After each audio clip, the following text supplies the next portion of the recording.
Bonjour à tous, merci d'être présents avec nous aujourd'hui pour cette rencontre de nos startups françaises qui travaillent avec le monde du secteur public. Tout d'abord, je voudrais demander à mes invités aujourd'hui s'ils ont passé de bonnes vacances et si la rentrée s'est bien passée. Eh bien, très bien, merci à vous. Très bonnes vacances également. Vacances méritées après une année et demie de dur labeur, donc effectivement tout s'est bien passé. Parfait. Bah, écoutez, je suis ravie d'entendre que vous avez eu le temps de bien vous reposer. Écoutez, je vais vous présenter brièvement. Effectivement, aujourd'hui, nous sommes en compagnie de Public Plus, de VRMS et de Bicom. Ils auront l'occasion de se présenter un peu plus tard. Et d'ailleurs, on va commencer dès maintenant avec John Edwin. Est-ce que vous voulez commencer à vous présenter et présenter votre société, qu'on puisse vous découvrir un petit peu? Bien sûr, Julie, avec grand plaisir. Donc, je m'appelle John Edwin Graff. Je suis le CEO et fondateur de JEG-Labs Éducation. JEG-Labs Éducation, notre mission, c'est de libérer le potentiel par le meilleur de la communication et de la collaboration. Et nous travaillons maintenant avec 180 écoles depuis un peu plus de 4 ans maintenant. 180 écoles, majoritairement sur le territoire national, mais un peu évidemment sur l'international, ce qui va arriver dans les prochains mois et dans les prochaines années. Et nous allons renforcer cet aspect. On travaille avec des institutions, des centres de formation et des écoles du milieu supérieur, du secteur supérieur, public et privé, très différents dans des secteurs du design, de la création, de l'écologie, comme le groupe IGS par exemple, Strat Design à Paris et à Lyon, ESP, d'école de publicité du groupe AD Éducation. Voilà, des écoles de typologie très différentes.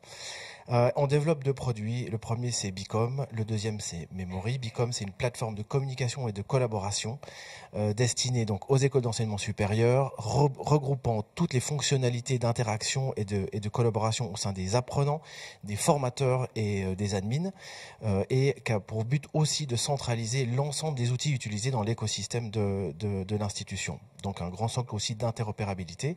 Et la deuxième plateforme, c'est Memory. C'est une plateforme de centralisation de projets, un gros hub de données pour faire en sorte de donner la capacité à l'école de communiquer sur ses projets, sur ses valeurs et de pouvoir à la fois avoir une vue avec sous le capot de la machine de l'intelligence artificielle, du machine learning. Donc une plateforme innovante pour avoir un retour sur ces données, sur toute l'intelligence qui est produite au sein des étudiants et de l'écosystème de l'institution. Voilà. Parfait. Ben, merci. John Edwin, est-ce que vous avez envie de partager avec nous ce que le Covid a changé pour vous et pour JEG-Labs? Alors effectivement, on s'est retrouvé dans un accélérateur de particules depuis mars 2020. Ça a été un accélérateur, c'est vrai, globalement, sur le développement technique. Donc on a accéléré le développement du produit ou des produits, donc des nouvelles fonctionnalités, notamment la visioconférence et la classe virtuelle. Et je pense que ça parle à beaucoup de monde et à mes camarades ici aussi. On a développé aussi beaucoup de choses sur l'interopérabilité en différents systèmes. Et c'est vrai que cette accélération, ça nous a aussi donné l'opportunité de parler à des gens qu'on n'aurait jamais imaginé parler avant, déclarer des partenariats et ça c'était une nouveauté et ça a vraiment accéléré ça. Effectivement, développement de nouvelles fonctionnalités, mais aussi nous on s'est mis tous en télétravail comme tout le monde, donc effectivement en interne on a dû trouver une nouvelle façon de travailler. Ça, c'est pas un scoop, tout le monde l'a fait. Et donc, on s'est amélioré, puisqu'on a pris beaucoup de clients depuis mars 2020. Et donc, on a fluidifié nos process et on a réussi à faire plus en un temps plus record, plus rapproché. Et ça, c'est en partie dû à une équipe qui est soudée, qui est motivée. C'est vrai que j'ai une team super. Et ça, c'est pas possible de faire sans ça. Et aussi, techniquement, d'être sur le cloud depuis le début, c'est aussi avoir cette facilité de déployer très rapidement, d'être agile et de pouvoir implémenter quelque chose très facilement, simplement et surtout très rapidement quand le contexte le demande, comme ça a été le cas l'année passée. Donc voilà. Très bien, merci John Edwin. Je vais vous laisser la parole, Richard, et nous présenter Public Plus. Oui, merci beaucoup. Public Plus, c'est une start-up qui a été créée dans le cadre de l'incubateur des politiques publiques de Sciences Po en partenariat avec AWS par 4 étudiants de Sciences Po et un étudiant de l'École nationale des sciences cognitives avec pour but de rendre le service public plus humain, plus innovant, plus efficace. Et donc l'idée, c'est de repartir du terrain, d'aller co-construire avec les agents et les usagers du service public des solutions qui répondent à un ensemble de situations problématiques que l'on peut connaître, qui complexifient le travail des agents, qui complexifient la vie des usagers du service public et qui va limiter l'impact l'impact des politiques publiques sur le territoire. Et donc concrètement, c'est un catalogue de 7 fonctionnalités qui permettent aux usagers du service public de faciliter la prise de rendez-vous, de préparer leur démarche, de donner un avis sur le service rendu et qui permet aux agents publics, dans un espace sécurisé et personnalisé, de mieux s'organiser, de mieux se former et de mieux accompagner les usagers au sein d'une même structure pour gagner en efficience et pour gagner en efficacité. Et donc, on est très heureux d'avoir pu développer ces fonctionnalités dans un temps record, en un an. L'idée, c'est d'aller prendre ces fonctionnalités, d'en faire une plateforme adaptée aux politiques publiques avec laquelle nous travaillons.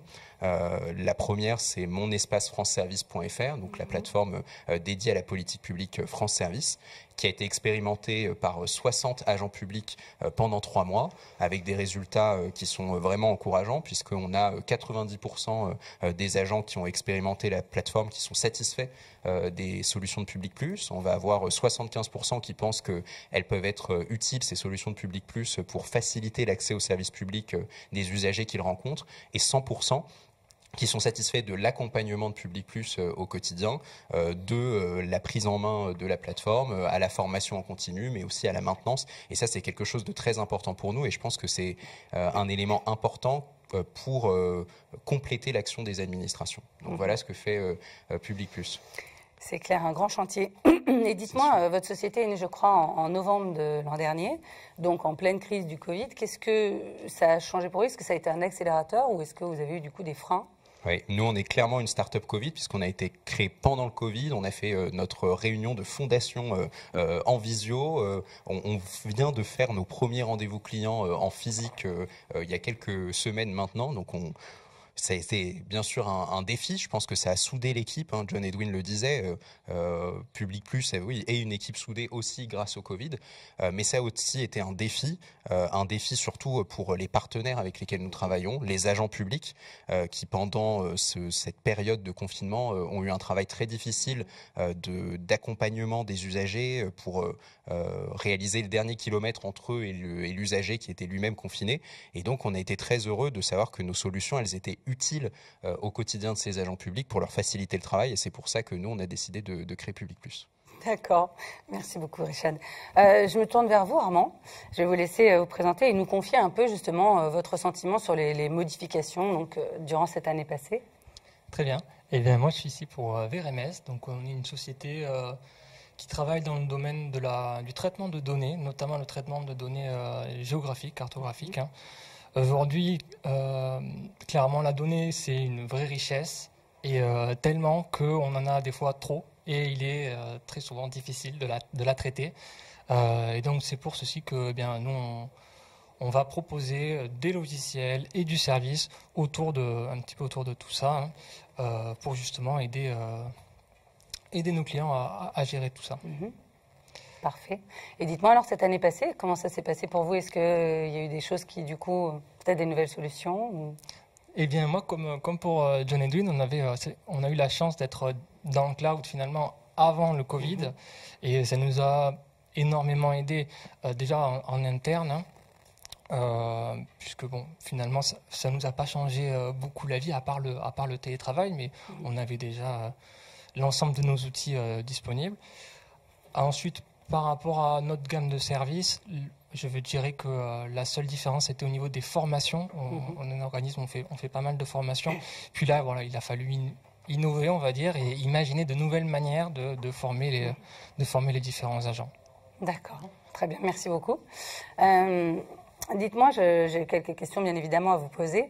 Je voudrais revenir vers vous deux. Donc vous êtes plutôt dans la catégorie des GovTech, hein, comme on dit, alors que John Edwin est plutôt dans la catégorie des EdTech. Du coup, moi j'aimerais voir avec vous tous les deux, alors vous allez répondre bien évidemment ensemble ou chacun à votre tour comme vous le souhaitez. Comment vous voyez aujourd'hui, vous, les différentes initiatives du gouvernement, comme par exemple le catalogue GovTech de la DINUM ou l'Open Government de la DITP? Et pour vous, quels sont les leviers activables dans ce cas-là? D'abord, dire qu'il y a beaucoup de choses qui ont été faites par le gouvernement pour faciliter le partenariat entre le public et le privé, entre les GovTech et l'administration. Vous le disiez, le catalogue de la DINUM, mais il y a aussi l'action de la DITP qui quotidiennement est utile et travaille avec des startups, des GovTech, pour leur permettre d'intégrer cet écosystème administratif qui peut parfois être un peu compliqué.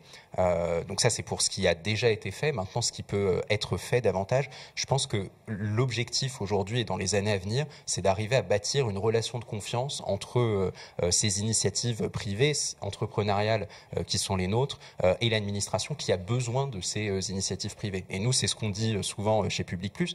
Il y a toujours deux temps dans notre contact avec l'administration. Le premier, de la méfiance, ou en tout cas de la surprise, en se disant mais qu'est-ce qu'ils font avec leurs solutions numériques, et ensuite de la confiance. Et la confiance, elle se bâtit d'abord par le sérieux de nos projets. Là, je pense qu'il n'y a pas de doute pour les projets qui sont autour de la table, mais aussi de l'autre côté par pourquoi pas de la formation aussi des administrations qui soient capables de recevoir positivement certaines initiatives. Et donc, il y a beaucoup de choses qui restent à faire aujourd'hui pour faciliter un peu cette relation et faire advenir l'État partenaire, c'est un mot qu'on utilise beaucoup chez Public Plus, que la société appelle de ses voeux dans l'ère post-Covid. Et ça, c'est très important pour nous. Et vraiment, qu'est-ce que vous en pensez ?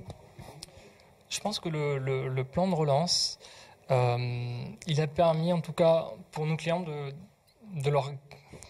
qui conservent leur confiance, on va dire. Et ça a fait que finalement, au lieu de se refermer, ils ont plutôt continué à investir, d'accord, dans de nouveaux projets. Et tout ça, finalement, ça a pu faire circuler cette espèce d'économie sur laquelle on est. Très bien. Quoi dire de plus? Non, pas de souci. Justement, moi j'aurais une question pour vous, John Edwin. On parlait un peu des services publics avec nos camarades. Comment aujourd'hui, pour vous, les startups peuvent aider les services publics justement à se moderniser et les accompagner dans ce changement ? Alors c'est une excellente question. Alors nous on est persuadés, on a la conviction que les nouveaux modèles sont basés quand même sur une co-construction. Donc co-construction, ça veut dire que c'est le rapport qu'on a avec le partenaire, qu'on peut appeler parfois client. C'est travailler sur un modèle qui est adapté en fonction des besoins, qui va créer donc de la performance et vraiment une utilité. Donc ce modèle de co-construction, il faut pouvoir le déployer. Et c'est vrai que la notion de confiance, comme que vous venez de l'évoquer, Richard, c'est une question qui est importante. C'est-à-dire, en fait, j'ai envie de renverser la question et de dire comment les institutions publiques, elles peuvent se rapprocher des innovations, des startups ou des PME, des petites entreprises. Comment faire en sorte de créer cette relation de confiance, comment donner de la lisibilité et de la visibilité, qui sont deux choses assez différentes. Alors nous, on est une EdTech, donc on fait partie de l'association EdTech France, avec Anne-Charlotte Monneret, l'ADG que je salue au passage.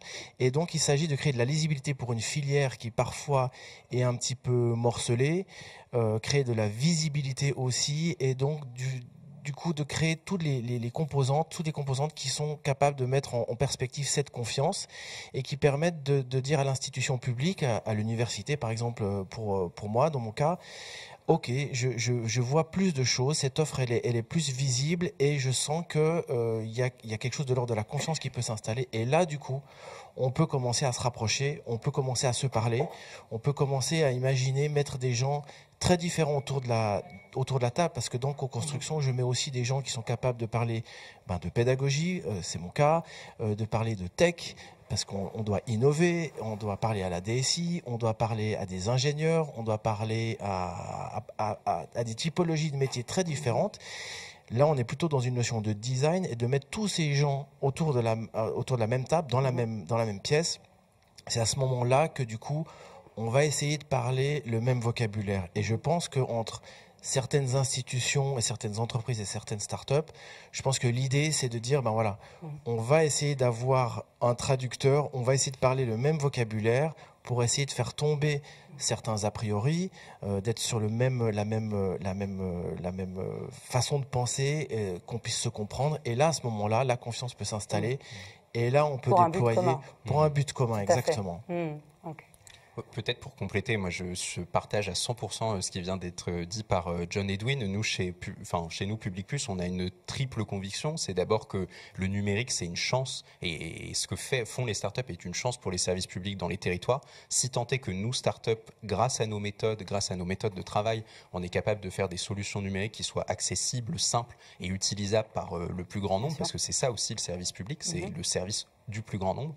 C'est la première conviction. La deuxième, c'est que le phygital, c'est-à-dire l'alliance entre le physique et le digital, c'est une chance énorme pour la résilience professionnelle des agents publics. En tout cas, pour nous, c'est pour ça qu'on s'est engagé. Et on est très heureux, puisque l'heure est au coucou et aux salutations extérieures, d'avoir remporté le prix de la résilience professionnelle qui est remis chaque année par l'association Envie de Résilience, et qui nous a remis le prix dans la catégorie jeunes pour notre action au service de la résilience professionnelle des agents publics. Et la dernière conviction, c'est de dire que la filière des GovTech, des EdTech, c'est une chance incroyable pour le service public de demain, pour aussi faire rayonner le service public français à l'international.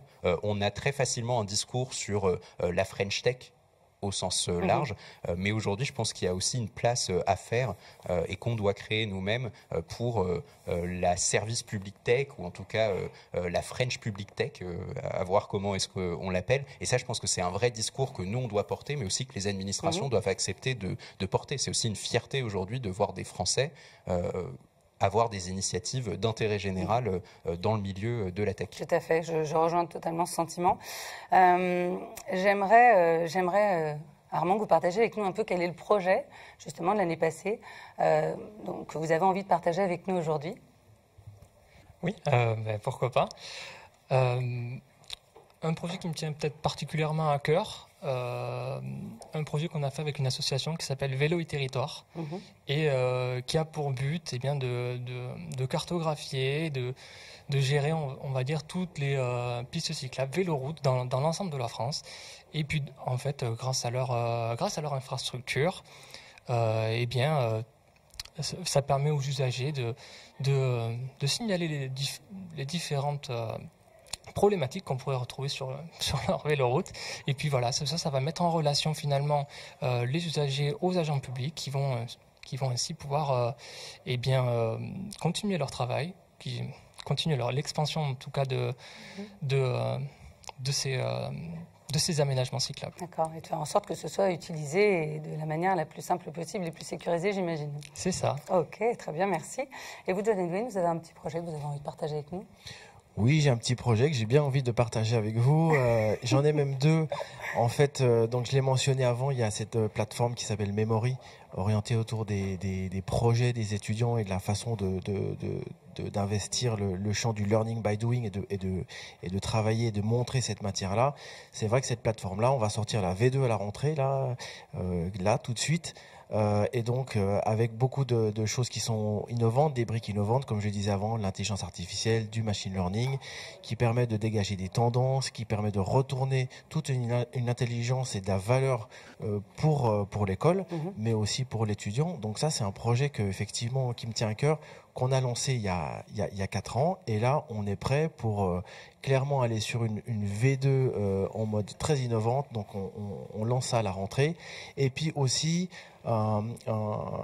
quelque chose qui sera peut-être moins visible, mais on travaille sur un hub d'interopérabilité qui permet justement à la fois de connecter le plus de services possible, parce qu'on se rend compte que toutes les startups font un chemin pour aller chercher des données, pour aller chercher de l'identité, avec des API, avec tout un ensemble de composantes techniques. Et finalement, on fait tous ce même chemin pour tous nos partenaires et pour tous nos clients. Et donc, du coup, on a envie de résoudre ça et faire un gros hub d'interopérabilité pour fluidifier les choses et puis raccourcir le temps de chacun pour que tout le monde puisse innover plus simplement. Parce que ça, c'est quand même un projet qui est important et qui incombe à chaque équipe de développement, et notamment on fait partie du groupe de travail Gaia X justement sur la souveraineté des données, sur l'interopérabilité. Donc ça, c'est quelque chose qui est un peu plus tech, qui est un peu moins sexy, on va dire, aux yeux des utilisateurs, mais qui prend toute son utilité. Et tous les DSI, je pense, qu'ils vont comprendre ce que je raconte là. Parfait. Dernière question. J'aimerais savoir, tous les trois, où vous voyez vos sociétés, où elles vont et où elles seraient d'ici 3 à 5 ans. Est-ce que vous avez une vision? Vous avez le droit de ne pas en avoir, ou en tout cas, peut-être pas d'avoir envie de la partager avec nous, mais si vous en avez une, on veut bien, je ne sais pas, peut-être, si vous avez envie de commencer à nous dire, vu que c'est une start-up naissante, pour le coup, où vous vous voyez d'ici 3 ans, par exemple? C'est toujours difficile pour une start-up, d'autant plus quand elle est naissante, de savoir se projeter à horizon 5-10 ans. Par contre, un peu comme tout ce qui vient d'être dit sur les projets à venir des start-up présentes, nous, on espère chez Public Plus qu'on continuera à avoir de l'impact dans 3, dans 5 ans. Et tout à l'heure, je parlais de la politique publique France Service, qui a été notre premier partenaire. L'idée, c'est d'aller amplifier d'autres services publics, comme les points conseil budget, les centres communaux d'action sociale, les maisons du droit et de la justice. Et donc, nous, dans 3-5 ans, on espère qu'on aura réussi à remplir notre mission initiale, qui est de faire de Public Plus un amplificateur de services publics en France et pourquoi pas à l'étranger. Écoutez, on vous le souhaite. Armand, vous avez envie de nous faire partager votre vision? Oui, mais moi, tout ce que je souhaite aussi, c'est bien de continuer, en tout cas dans cette lancée.